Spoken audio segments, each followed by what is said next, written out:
사람은 어떤 옷을 입고 또 어떤 직업을 가지고 또 어떤 음식을 먹고 어느 집에 사느냐 보다는 무엇을 생각하고 어떠한 가치를 따라서 살아가는지가 그 사람이 바로 어떤 사람인지가 결정되어지는 것이죠.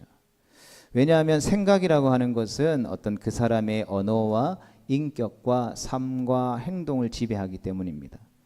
그래서 악하고 부정한 생각으로 가득 차 있는 사람들은 아무리 깨끗하고 좋은 환경에 있어도 우리가 악하고 부정한 행동들을 할 수밖에 없는 것이죠. 반대로 밝고 또 긍정적인 생각을 가지고 있는 사람은 그가 처한 상황이 비록 누추하고 보잘것없을지라도 그 말과 그 생각과 그 행동이 아름답게 마련인 것입니다. 그래서 사단이 우리를 공격할 때에 가장 먼저 공격하는 것이 바로 우리의 마음과 또 우리의 생각을 공격한다라는 것이죠. 그러니까 우리가 처해진 환경을 먼저 공격하는 것이 아니라 우리의 생각과 우리의 마음에 찾아와서 우리를 하여금 악하고 부정적인 생각과 마음을 갖도록 계속해서 그것들을 접붙이는 것이죠. 그래서 조금씩 영역을 넓혀서 그 사람의 마음과 그 사람의 생각을 지배하고 결국은 그 사람의 행동을 통제하게 되는 것이죠. 그래서 성경은 우리의 마음을 향하여서 전쟁터와 같다라고 우리에게 권면하고 있습니다. 우리의 마음속에는 하나님의 마음과 하나님의 생각을 갖느냐 아니면 사단이 주는 마음과 생각을 갖느냐라고 하는 치열한 전쟁이 벌어지고 있다라는 것이죠. 사단이 우리의 생각에 틈을 내면 우리의 생각은 온통 분열이 생기면서 혼돈이 찾아오게 되는 것입니다. 가치관이 흔들리게 되고 부정적이게 되며 짜증이 나게 되죠. 그리고 마침내 생기를 잃어버리고 하나님을 대적하게 되어버리는 것입니다. 그리고 그러한 생각들은 우리를 영적인 죽음으로 내몰게 되고 그것이 육신의 삶과 행동으로까지 번지게 만든다라는 것이죠.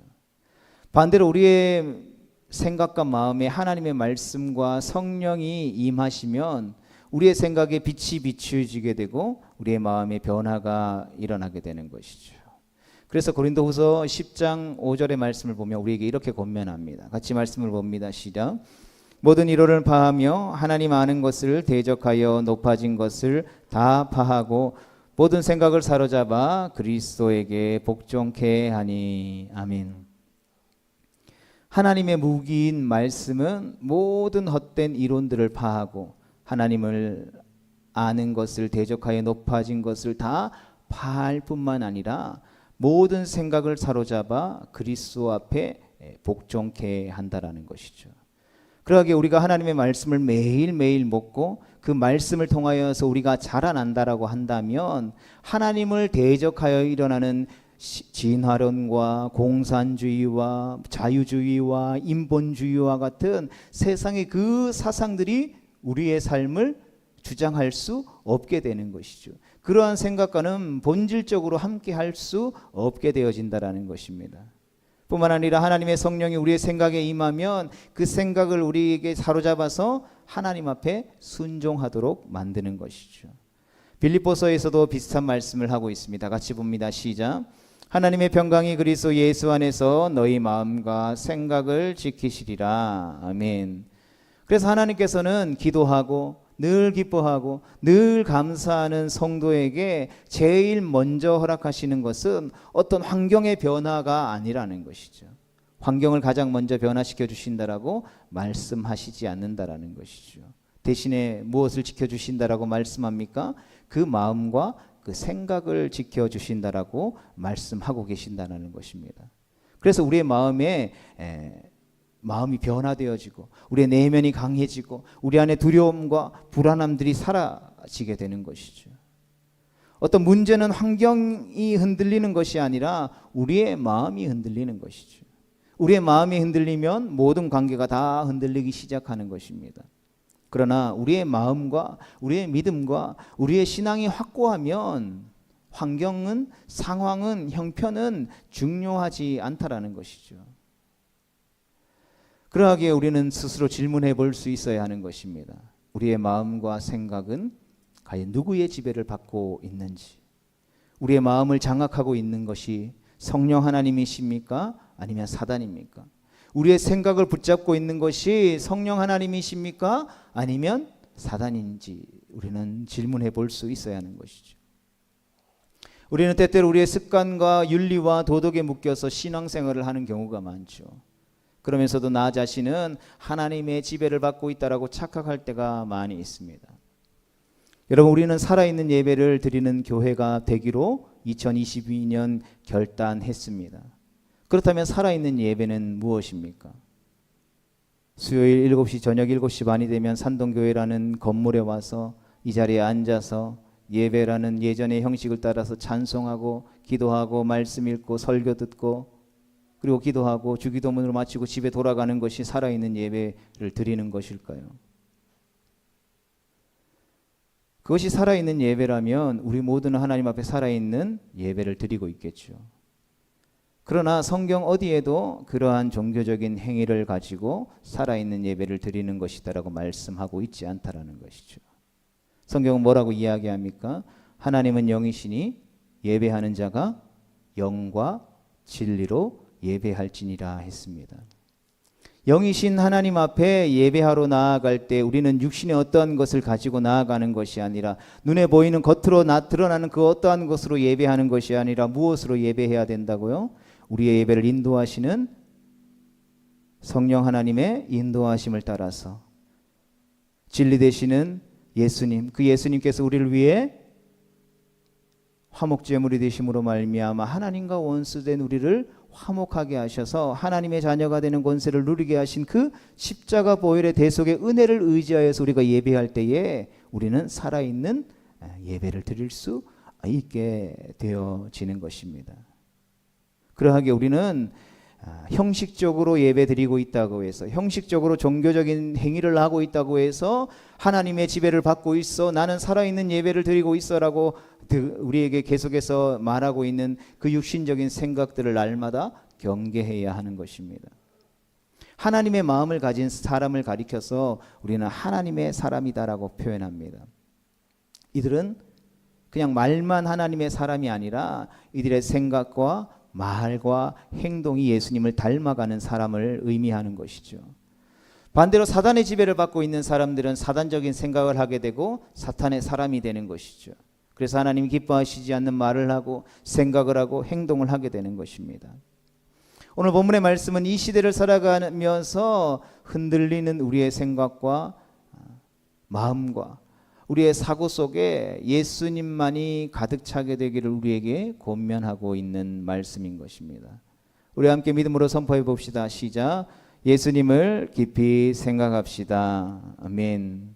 예수님을 깊이 생각할 수 있는 우리 모두가 될 수 있기를 주님의 이름으로 축복합니다. 히브리서 1장과 2장을 통해서 우리는 이 세상에서 가장 아름다운 이름을 가지신 예수 그리스도, 영광과 존귀관을 쓰신 예수 그리스도, 자비롭고 충성된 대제사장이신 예수 그리스도에 대해서 함께 말씀을 나누었습니다. 그리고 오늘 본문이 기록된 이 3장에서부터는 그러한 예수님에 대해서 알고 배울 뿐만 아니라 어떻게 하라고 우리에게 권면하고 있습니까? 깊이 생각해야 한다라고 우리에게 말씀하며 권면하고 있는 것이죠. 그래서 우리가 단순히 머리로 아는 것, 우리가 인식하는 것을 넘어서서 이제는 그것을 우리 삶 안으로 끌어들여야 한다라는 것이죠. 품어야 한다라는 것입니다. 우리가 예수 그리스도에 대한 어떤 지식적을 알았다고 해서 우리가 그것들을 가졌다라고 해서 끝이 아니라 닭이 알을 품듯이 그것을 우리의 삶 속에서 병아리로 열매 맺도록 우리가 품고 또 품어야 한다라는 것입니다. 아울러 우리의 삶의 모든 영역에 그러한 것들이 흘러가도록 해야 한다라는 것이죠. 그것이 어떤 가정의 일이든지 간에 우리 어떤 자신만의 철학이나 가치관과 역사관이든지 간에 세계관이든지 혹은 직장과 일터와 생업의 현장과 관련된 일이든지 우리는 모든 삶의 영역에서 우리의 시선을 예수님께 고정시켜야 된다는 것이죠. 우리의 생각을 예수님께 고정시켜야 한다는 것이죠. 우리 친구들이 학교에 가서 공부할 때 우리 친구들에게 왜 공부하니? 라고 물어보면 우리 친구들은 뭐라고 대답해야 할까요? 예수님 때문에 공부한다라고 이야기해야 되겠죠. 왜요? 예수님께서 우리를 학생으로 불러주셨고 이 산동초등학교, 산동중학교에 불러주셨기 때문에 그 부르신 자리에서 학생이 할 수 있는 최고의 것이 무엇입니까? 공부.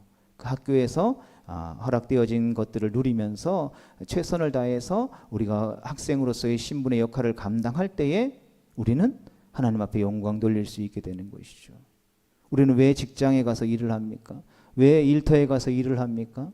하나님께서 우리에게 그러한 직종을 허락하셨기 때문에, 그 직장을 허락하셨고 그 일을 나의 삶 가운데 허락해 주셨기 때문에 하나님께서 허락하신 그 소명과 부르심이라는 그 가치관 속에서 우리는 최선을 다해서 일하는 것이죠. 때로는 그 최선을 다해서 일한다고 해서 우리가 육신적으로 생각할 때 최선의 결과가 나오지 않을 수도 있습니다. 그러나 그럼에도 불구하고 우리가 하나님이 부르신 그 부르심 앞에 부끄럼 없이 최선을 다했다면 우리는 그것들을 통하여서 하나님 앞에 영광 돌리는 것이죠. 때때로 우리의 삶에 또 건강의 문제들이 생길 수 있습니다. 그럴 때 우리는 누구를 의지하고 누구를 바라보아야 합니까? 우리가 예수님을 바라보고 생각할 수 있기를 축복합니다. 또 자녀들을 양육하다 보면 문제들이 생길 수 있죠. 그때도 마찬가지입니다. 우리 안에 어떤 갈등들이 일어날 수도 있습니다. 그때에도 해결해야 할 현실적인 문제들도 있습니다. 폭풍우치 몰아치는 삶의 소용돌이가 우리의 인생을 휘몰아치고 있을 때도 있죠. 그럴 때마다 우리는 우리의 시선과 우리의 마음과 우리의 생각을 누구에게로 향해야 하느냐는 것입니다. 바라기는 변함없이 예수 그리스도에게로 향할 수 있게 되기를 주님의 이름으로 축복합니다. 그래서 우리 중심에서 일어나고 있는 모든 생각을 예수님께 고정시키는 것, 이것이 바로 오늘 본문에서 이야기하는 예수님을 깊이 생각하라는 것이죠. 이는 마치 우리가 배를 운전할 때에 한 방향으로 배의 그 키를 고정시켜 놓는 것 같은 것이죠. 그래서 이 배를 운행하다 보면 어떤 막 이렇게 폭풍우가 몰아친다고 해도 항해사가 자기가 가고자 하는 올바른 방향으로 그 키를 한 방향으로만 고정시켜 놓을 수 있다면 그 배는 흔들릴 수 있지만 그 목적지까지 반드시 도달할 수 있게 되는 것이죠. 하지만 그 키를 놓치거나 그것을 고정시키지 못한다면 흔들리는 파도와 풍랑에 그만 목적지를 잃어버리게 되고 결국에는 좌초하게 될 것이라는 것이죠. 마찬가지로 이 깊은 바다를 항해하는, 넓은 바다를 항해하는 배처럼 우리의 인생 속에서도 우리의 마음과 생각을 예수님께 고정시켜 놓으면 때로는 흔들릴 수도 있고 때로는 넘어질 수 있지만 주님께서 이끄시는 그 방향을 향해 다시금 일어서서 주님의 손을 잡고 나아갈 수 있게 되며 결코 좌초하지 않는 인생을 살아갈 수 있게 되어지는 것입니다. 성도들, 우리가 신앙생활을 하면서 주어진 삶의 자리 가운데 살아갈 때 우리의 삶의 유혹은 대부분 어디로부터 옵니까? 그것은 바로 고정되어 있지 않는 마음에서부터 시작되어지는 것이죠. 학교를 마치고 학생이 집으로 걸어와야 되는 것이 그 학생에게 주어진 목표라고 해봅시다. 머릿속에 나는 집에 가야 돼라는 생각이 탁 고정되어 있다면 중간에 참새가 방앗간을 그냥 못 지나가는 것처럼 주변의 친구들이 야 놀다 가자, 아니면 지나가다가 맛있는 떡볶이 냄새가, 오뎅 냄새가 났을 때에 그 유혹에 흔들리지 않고 집으로 곧장 갈 수 있는 것과 마찬가지라는 것이죠. 그러나 우리의 모든 사고와 생각과 마음들이 예수님께만 고정되어 있지 않으면 그 다음부터 우리는 무엇을 찾게 됩니까? 좋은 것을 찾기 시작하는 것이죠. 세상에 좋다라고 하는 것들을 다 찾아다니다가 주일날 되면 옷 입고 목욕 재개하고 머리에 기름도 좀 바르고 예배에도 오는 것이죠. 그러다가 작은 삶의 신앙의 틈이 생기면 교회를 떠나버리게 되죠. 이것은 바로 그의 시선이 예수님께 고정되어 있지 않기 때문인 것이죠. 신앙생활을 하는 이유, 교회에 나오는 이유, 말씀을 읽는 이유, 사람들을 섬기는 이유, 헌금을 하는 그 이유가 바로 예수님이 아닌 다른 것에 목적을 두고 있었기 때문이라는 것이죠. 성도 여러분, 그렇다면 우리의 마음과 생각을 고정시켜야 할 예수님은 과연 어떤 분이실까요? 오늘 히브리서에서는 두 가지를 설명합니다. 첫 번째는 우리가 고백하는 신앙의 대사도요, 둘째는 우리의 대제사장이다라고 소개하고 있죠. 사도는 하나님이 보내주신 사람을 뜻합니다. 대제사장은 인간의 모든 죄와 허물을 가지고 하나님으로부터 나아가는 사람이라는 것이죠. 사도는 하나님으로부터 인간에게 오는 사람이요, 대제사장은 인간의 입장에서 하나님께로 나아가는 사람인데 예수님은 우리에게 이 양쪽 두 가지 역할을 다 해주시는 분이라는 것이죠. 따라서 우리가 신앙을 고백을 할 때 이 예수님은 우리의 진정한 중보자가 되실 뿐만 아니라 우리가 신앙 고백하는 전부가 되시는 분이라는 것이죠. 그래서 우리가 예수님을 믿는 사람은 예수님을 생각하고 그분의 말씀대로 행동하고 예수님을 찬양하고 예수님만 전하게 되어 있는 것이죠. 아침에 눈을 뜨고 또 하루를 시작하고 예수님과 일상을 동행하고 저녁에 예수님과 함께 눈을 감죠. 순간순간 예수님과 동행하고 예수님과 안식하는 것이죠. 그는 항상 기뻐할 수 있고 범사에 감사할 수 있고 그것이 하나님의 뜻이라는 것을 잘 아는 사람이라는 것입니다. 그의 삶의 영역에 예수님이 지배하시지 않는 영역은 한 곳도 없는 것이죠. 그의 삶과 그의 가정과 부부관계와 생업과 일터와 현장과 자유와 양육에서 모든 부분에서 삶에서 마주하는 다양한 인간관계 속에서 다 예수님이 개입하시는 것이죠. 아니 개입하셔야만 하는 것입니다. 그러나 사단은 그러한 개입을 싫어하죠. 그래서 늘 우리에게 찾아오셔서 예수님이 개입하지 못하도록 늘 우리를 유혹하는 데에 첫 번째로 어떻게 역사합니까? 예수님을 믿지 못하도록 역사하는 것이죠. 그것이 실패하면 다음 단계로 나아가서 그래 교회는 가. 교회는 가지만 예수님이 이야기는 하지 마라고 말합니다. 교회에 나가도 대충 믿으라고 유혹합니다. 사람들이 보이지 않게 믿는 척하며 살라라는 것이죠. 구질구질하게 꼭 아무 데서나 눈치 없게 예수님 이야기는 할 필요가 없다라는 것입니다. 비슷한 도덕적이고 윤리적인 사랑으로 포장된 이야기만 하라는 것이죠. 그렇게 함으로써 예수 그리스도 그분 자체를 생각하고 말하기보다는 예수님의 이름으로 포장된 세상 이야기, 사회 이야기, 인생 이야기를 하는 것입니다. 이건 아주 그럴듯하죠. 대부분의 교회들이 이런 것들을 다 합니다. 그러나 정작 예수님의 이야기는 하지 않죠. 사단은 꼭 그렇게 역사한다라는 것입니다. 오늘날 많은 교회들이 사람들이 모이고 또 새로운 초신자들이 오거나 하면 교회에서 예수님 이야기하는 것을 꺼려하죠.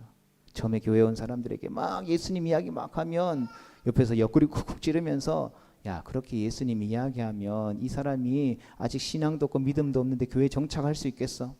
이 사람이 믿음이 자라날 때까지 예수님 이야기하지 말고 카페 가서 맛있는 차도 마시고 밥도 사주고 놀러도 가고 세상 사는 이야기도 하고 뭐 주식 투자하는 이야기하고 돈 버는 이야기하고 자녀 학원 어떻게 하면 성공 출세시킬지 이 이야기 가지고 우리가 친해지면 그때 예수님 이야기하자.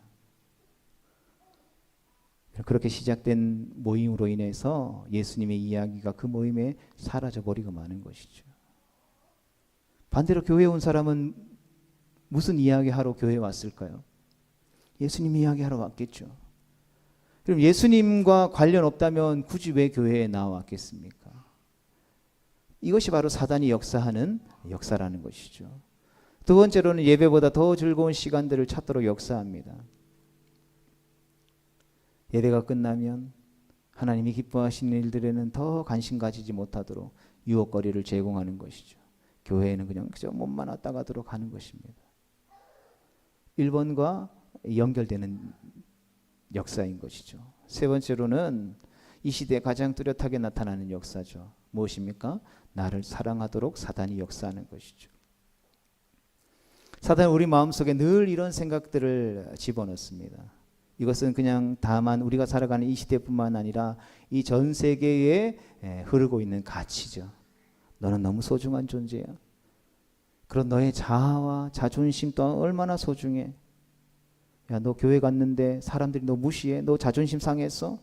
야, 그런데도 교회 나가? 야, 세상에서 우주 중심에서 제일 중요한 존재가 너인데 야, 왜 네가 교회 가서 그런 대접 받아야 돼? 네가 먼저 있고 예수님 있는 거지. 예수님 있고 너 있냐? 너 왜 자꾸 손해 보려고 해? 손해 보지 마. 야, 자존심 상하게 그런 대우 받으면서 교회 가지 마. 나갈 필요 없어. 사단은 끊임없이 우리 안에 내 자아, 내 생각, 내 자존심 등을 갖다 넣는 것이죠. 그럼 어떻게 됩니까? 우리는 하나님 없는 우리는 사단의 밥이 될 뿐이죠. 학교 가서도 우리 친구들에게 계속해서 심어주는 게 그거잖아요. 너는 소중해. 너는 사랑받기 위해 태어난 사람이야. 네가 제일 소중해. 다른 사람 이야기 듣지 마. 네가 하는 게 진리야. 네가 하는 게 옳아. 남 이야기 듣지 마. 끊임없이 이야기하죠. 이게 진화론적인 세상적인 인본주의적인 사고방식이죠. 너 여자로 태어났는데 남자가 되고 싶어? 너의 생각을 존중해. 남자가 돼. 남자로 태어났는데 너 여자처럼 살고 싶어? 그렇게 살아. 너의 그 취향을 존중해. 이것이 세상에서 이야기하는 거잖아요. 그래서 성경은, 교회는 뭐라고 이야기합니까? 너가 너무 소중하지. 그러나 너보다 더 소중한 분이 계셔. 하나님이시여. 넌 사랑받기 위해 태어난 존재야. 그러나 그 사랑받기 위해 태어난 네가 하나님보다 더 높아질 수는 없어. 모든 것이 하나님 다음이다라고 가르치죠. 내가 가지고 있는 생각은 틀렸다라고 말합니다. 네가 가지고 있는 생각은 변하고 진리가 아니라고 말하죠. 너의 생각보다 예수님의 생각이 중요하다라고 말하죠. 너의 생각보다 하나님의 말씀이 더 중요하다라고 계속해서 가르치는 것이죠. 여러분, 세상이 추구하며 세상이 외치는, 사단이 외치는 소리와 교회가 외치는 소리는 전혀 다르다라는 것입니다. 여러분, 예수님이 없으면 사단은 어떤 사람도 다 지배할 수 있죠. 예수님이 없으면 사단은 그 어디로도 갈 수 있다라는 것입니다. 예수님 없는 모임에 가서 세상 돌아가고 살아가는 이야기하다가 시간 다 흘려보내고 먹고 마시고 놀면서 예수님의 예자도 꺼내지 못하도록 분위기를 조성하죠. 만약 그렇게 된다면 우리의 영혼은 점점 더 땅에 떨어지고 말 것입니다. 신앙은 바닥을 치게 될 것입니다. 바라기는 그렇게 되지 않기를 주님의 이름으로 축복합니다. 그렇다면 도대체 누가 이러한 사단의 유혹 속에서 흔들리지 않고 대사도요 대제사장이신 예수님을 깊이 생각하며 예수님과 함께 동행할 수 있게 될까요? 오늘 본문 1절 말씀에 재미있는 문구가 등장합니다. 아무나 그렇게 할 수 없다라는 뜻이죠. 말씀해 보면 함께 하늘의 부르심을 받은 거룩한 형제들라는 표현을 통해서 그들만이 예수님을 깊이 생각할 수 있다라는 것입니다. 여러분, 예수님을 믿지 않는 사람들에게 가서 예수님을 깊이 생각하세요 라고 이야기하며 미친놈 소리 듣겠죠. 그러나 지금 말씀을 듣고 있는 여러분들에게 목사인 제가 예수님을 깊이 생각하십시오 라고 외치면 어떻게 하겠습니까?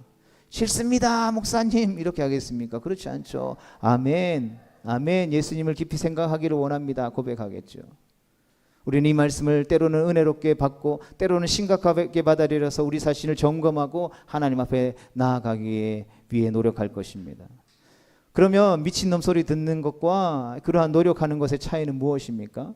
그것은 바로 이미 우리가 하나님께 부름받은 거룩한 사람들이기 때문이라는 것이죠. 거룩한 하나님의 백성이기 때문에 우리는 하나님의 말씀 앞으로 나아갈 수 있게 되는 것입니다. 그러니까 아무나 말씀을 들을 수 없다라는 것이죠. 요한복음 15장 16절 말씀에 너희가 나를 택한 것이 아니요 내가 너희를 택하여 세웠나니 말씀합니다. 또 로마서 1장 6절에 성도들을 가리켜 예수 그리스도의 것으로 부르심을 입은 자들이다라고 표현하죠. 또 디모데전서 6장 11절 말씀을 통해서 오직 너 하나님의 사람아 라고 선언하고 있는 것입니다. 하나님의 말씀은 하나님의 사람들에게 먹여질 때에 그 말씀에서 꿀과 같은 단맛이 나게 되는 것입니다. 하나님의 말씀을 전해준다 해도 하나님의 사람이 아닌 이들은 그 말씀을 이해할 수도 없는 것이죠. 여기서 우리의 사도이며 거룩한 대제사장이신 예수를 깊이 생각할 수 있는 사람의 세 가지 형태를 우리는 발견할 수 있는 것입니다. 첫 번째 같이 읽어볼까요? 시작. 하나님이 부르신 사람. 아멘. 그런데 때로는 우리가 예수님을 믿지만 내가 언제 어떻게 하나님의 부르심을 받았는지 모르겠다라고 생각하시는 분도 계실 것입니다. 그럴 때 우리는 항상 기억해야 되죠. 구원파들은 교회에 믿는 성도들에게 찾아와서 당신 구원 받았습니까? 제 구원 받았습니다. 그러면 언제 몇 날 며칠 몇 시 몇 분 몇 초에 구원 받았습니까? 물어보죠.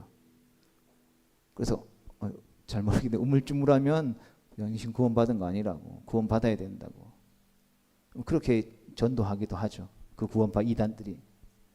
그러나 우리가 분명히 기억할 것은 우리가 지금 이 자리에 나와서 예배드리고 있다면 자이든 타이든 우리가 예배를 드리고 있다면 나의 입술을 열어서 예수님이 나의 구주라고 예수님만을 사랑한다고 예수님만을 찬양하기로 결단하며 나아가고 있다면 우리는 분명 하나님께서 부르신 사람인들로인 줄 믿습니다. 우리 좌우 앞뒤 옆에 있는 분들과 믿음으로 고백하겠습니다. 당신은 하나님이 부르신 사람입니다. 아멘. 왜냐하면 하나님이 부르시지 않는 사람은 결코 이 자리에 나올 수 없고, 이 자리에 나온들 1시간 10분도 견디기 힘든 거죠. 예수님만이 구원자입니다. 고백할 수도 없는 것이죠. 한편 부름을 받되 누가 불렀는가가 중요하죠. 대통령이 최말순 불러서 집사님 최말순 씨 장관 하세요. 그럼 그대로 되죠. 그런데 제가 집사님 청와대로 가서 장관 한번 하시죠 하면 말도 안 되는 소리잖아요. 이렇듯 누가 말했느냐가 중요한 것이죠.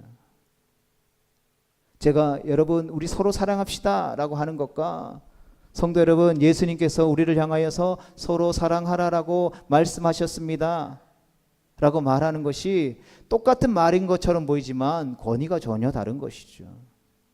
부족하지만 앞에선 목사가 하나님의 말씀을 선포할 때에, 하나님의 말씀을 대언할 때에 여러분들이 아멘으로 화답하고 그 이야기를 앉아서 듣고 있는 이유가 무엇입니까? 제가 제 이야기를 하는 것이 아니라 살아계신 하나님의 말씀을 지금 대언하고 있기 때문에 그 말씀의 권위 앞에 여러분이 순종하는 것이지, 아멘으로 화답하는 것이지, 제가 어떤 권위가 있기 때문에 제 말에 아멘으로 화답하고 순종하는 것이 아니라는 것입니다.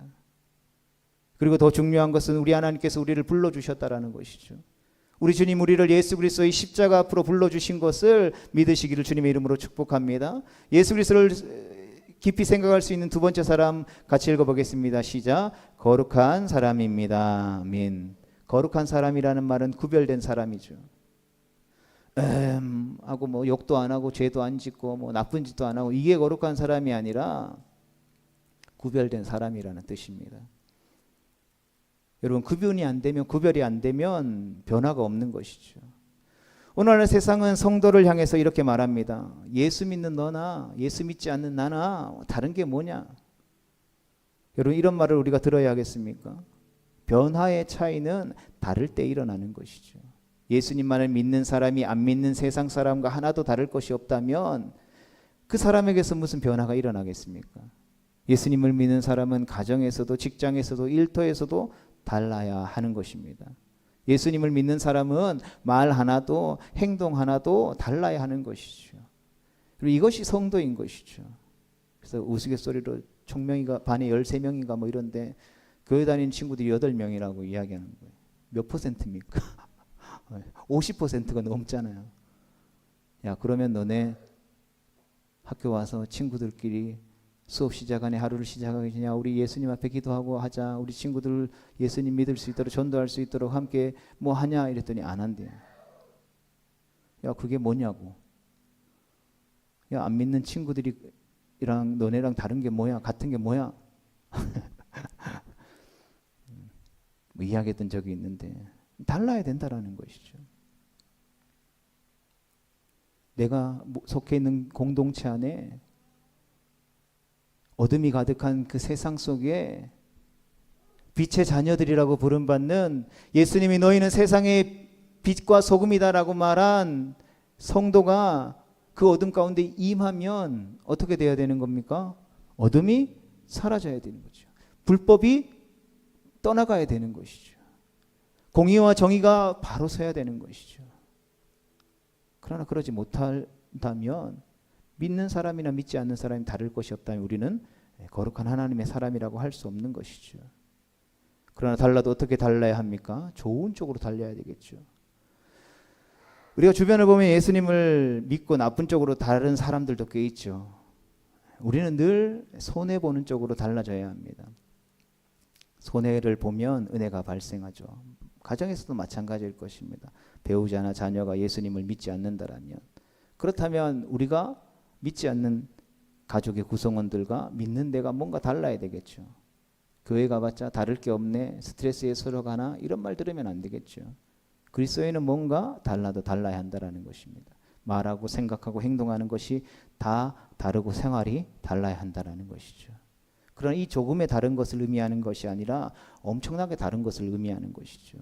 상상할 수 없는 변화를 가져온다라는 것입니다. 세 번째로 예수님을 깊이 생각할 수 있는 사람, 세 번째 같이 읽겠습니다. 시작. 형제들입니다. 여러분, 이것이 얼마나 아름다운 말인지 모릅니다. 우리 모두는 주 안에서 한 형제요 한 자매인 줄 믿습니다. 교회는 하나님의 집이요 성도는 하나님의 부르신 하나님의 백성들이라는 것이죠. 교회를 오늘날 많은 이들이 계급 사회로 착각할 때가 있죠. 교회 안에 있는 직분이 계급이라고 착각하고 살아가는 사람들이 너무나도 많다라는 것이죠. 그래서 뭐 성도일 때는 열심히 하다가 또 집사일 때는 더 열심히 하다가 장로님 되거나 권사님 되면 뒷짐지고 하고 시키는 일 안 하고 그냥 교회 하는 일에 손들고 반대만 하고 뭐 이런 일 너무나 많죠. 이런 교회에서 분쟁이 일어나고 다툼이 일어나고 아픔과 상처들이 일어나는 이유가 바로 여기에 있다라는 것이죠. 우리가 한 형제고 한 자매로 만나면 싸울 일이 없는 것이죠. 한 형제와 자매라면 서로를 이해하고 용납하고 배려하게 되고 이것이 참된 기독교 공동체의 모습인 것을 깨닫게 되는 것이죠. 기억했으면 좋겠습니다. 우리는 예수 그리스도 안에서 한 형제요 자매요 그리스도의 피로 하나 된 한 가족이라는 것입니다. 그렇게 형제들인 우리가 예수님을 깊이 생각할 수 있다라는 것이죠. 이제 마지막 결론적으로 이러한 성도들이 예수님을 깊이 생각하는 이유는 바로 히브리서 3장 2절 이하의 말씀을 찾아보면 히브리서는 계속해서 예수님을 어떤 영물 중에서 천사보다 더 위대하고 인간 중에서는 모세보다도 더 위대한 존재라는 것을 계속해서 설명하게 되죠. 모세는 구약의 율법을 대표하는 사람입니다. 모세는 하나님의 집에 종으로 충성했다라고 성경에 기록하고 있죠. 이 하나님의 집은 천국으로 말로 대신할 수 있고 그리스도의 몸된 교회로 대체할 수 있는 것이죠. 그렇다면 예수님은 어떤 분이십니까? 이 하나님의 집에서 모세가 종이라면 예수님은 그 집의 아들이라는 것이죠. 여러분, 우리는 잘 알죠. 그 집이 중요합니까? 그 집의 주인이 중요합니까? 주인이 중요하죠. 우리는 집보다 더 중요한 것은 바로 그 집의 주인이라는 걸 알죠. 그래서 그 집은 그 집에 누가 사느냐에 따라서 가치가 달라질 수 있는 것이죠. 여러분, 청와대가 중요한 이유는 그곳의 한 나라를 대표하는 대통령이 살고 있기 때문인 것처럼 우리에게 천국이 천국인 이유는 바로 그곳의 주인이 예수님이시고 예수님께서 그곳에 계시기 때문인 것이죠. 그래서 천국에 갔는데 보민이가 머릿속으로 천국이라는 것을 막 상상하다가 죽어서 천국에 갔는데 상상한 그대로야. 보민이가 상상한 그대로의 천국에 딱 도착했는데 그곳에 예수님이 없다. 그럼 보민이 어떻게 해야 돼? 아, 예수님 없으니까 잔소리 할 사람도 없네. 즐겨야지. 이렇게 해야 될까요? 뒤도 돌아보지 않고 도망쳐야 되겠죠. 그러나 갔는데 내가 생각했던 천국과 전혀 같은 곳이라고 할 수 없어. 내가 제일 싫어하는 곳이야. 근데 그곳에 예수님이 계시면 그곳이 어디라고요? 천국. 어떠한 상황 가운데 놓여 있다 할지라도 주 예수 그리스도와 함께 동행할 때 우리는 천국을 누리고 그것이 천국으로 변화되어지는 것입니다. 사랑하는 성도 여러분, 오늘이라는 삶을 살아가는 우리는 예수님을 어떻게 생각하고 있습니까? 그리고 얼마나 생각하고 지내고 살아가고 있습니까? 바라기는 대사도이며 대제사장인 예수 그리스도를 깊이 생각하면서 주어진 하루하루의 삶을 살아갈 수 있기를 주님의 이름으로 축복합니다. 그래서 예수님께 우리의 모든 삶을 고정시켜서 그분의 뜻을 알고 그분의 뜻을 이루며 그분의 기쁨과 영광이 되는 삶을 살아갈 수 있게 되기를 주님의 이름으로 축복합니다.